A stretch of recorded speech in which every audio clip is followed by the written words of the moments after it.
You are not tired because life is hard. You are tired because your soul has been fighting battles your mouth never talks about. People see you smile. They see you post. They see you show up to work, reply to messages, laugh at jokes, sit in church, say, "I'm good." But they do not hear the war that starts the moment you are alone. The overthinking, the fear, the memories that replay at night, the pressure to keep pretending you are stronger than you really are. And slowly, something dangerous starts happening. You stop expecting peace. You stop expecting joy. You stop believing life can actually feel different. You survive, but you no longer hope. And that is exactly where the enemy wants you, not always destroyed, just exhausted enough to stop resisting. Because Satan understands something many believers miss. A weary soul becomes vulnerable to lies it would normally reject. When your spirit is drained, even simple lies start sounding true. God forgot you. You'll never change. This is just who you are now. You missed your chance. And if those lies stay long enough, they stop sounding like attacks. They start sounding like your own thoughts.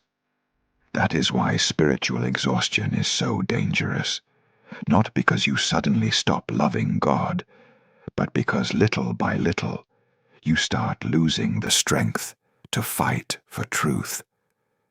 Look at Elijah in 1 Kings 19. This was a prophet who had just witnessed fire fall from heaven. He had seen miracles with his own eyes. He stood boldly before an entire nation. But only one chapter later, Elijah sits under a tree and says something shocking. "It is enough now, Lord. Take my life." Think about that. A man full of faith one moment, completely depleted the next. Why? Because spiritual battles are not always loud. Sometimes they happen through exhaustion, through isolation, through carrying too much for too long without rest. And notice something important. God did not respond to Elijah with anger. He did not say, "Why are you struggling after all I've done for you?" Instead, God let him rest, fed him, strengthened him, spoke gently to him. Because God understands the difference between rebellion and exhaustion.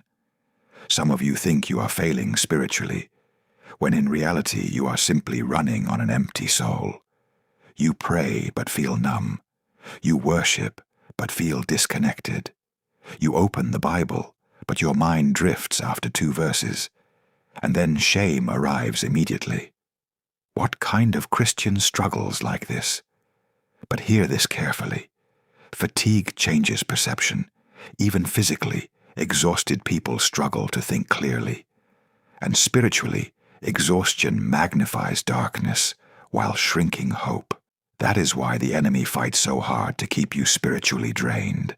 Constant noise, constant distraction, constant pressure, no silence, no rest, no stillness.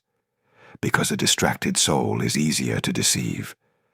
And eventually you stop noticing how far your heart has drifted, not through rebellion, through survival mode. You wake up already anxious.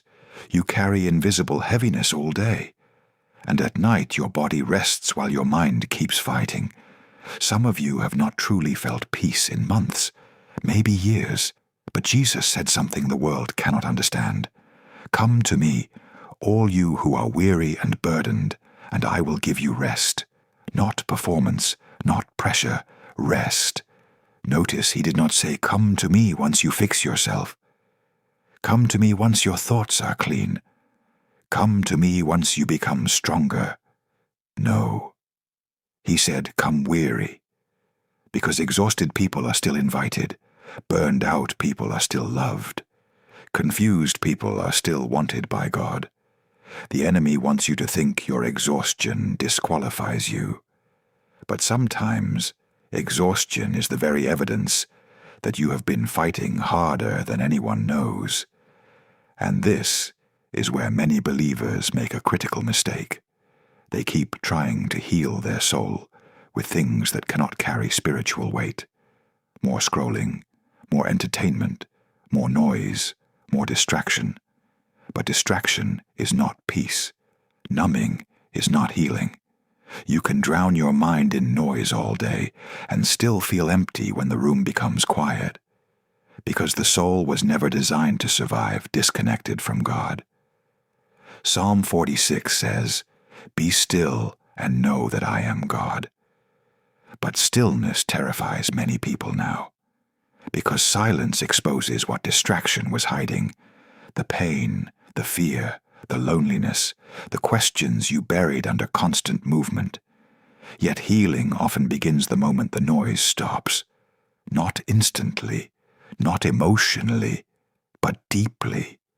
Because God does some of His greatest work in quiet places. Not every battle is won through loud warfare. Some battles are won by sitting in God's presence long enough for your soul to breathe again. And maybe that is what you need right now.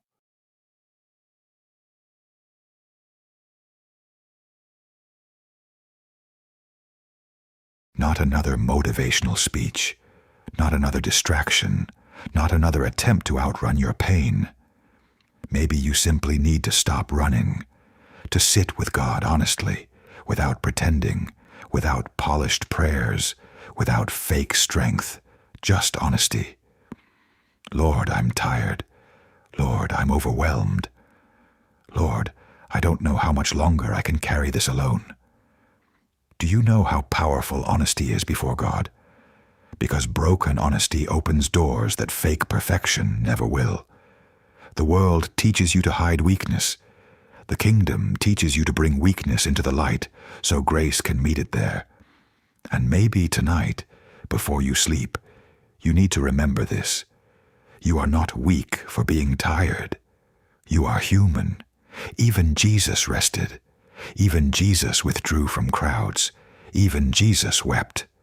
So stop punishing yourself for needing rest that God Himself created you to need. The enemy wants your exhaustion to convince you that God is distant.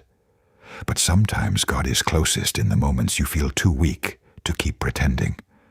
So breathe, slow down, turn off the noise for a moment, and hear this clearly. You do not have to carry tomorrow tonight. God is already in the morning you are afraid of, already present in the battle ahead, already holding the pieces you think are falling apart. The pressure to hold everything together was never yours to begin with. Before you leave this video, I want you to do something simple. Go to the comments and write, "God will renew my strength." Not because life is easy, not because the battle disappeared overnight, but because you are refusing to surrender your soul to exhaustion. And if you are tired of shallow faith, tired of living disconnected from God while pretending everything is fine, subscribe right now. We are building a community of believers who want something deeper than surface-level Christianity. You are not alone in this fight.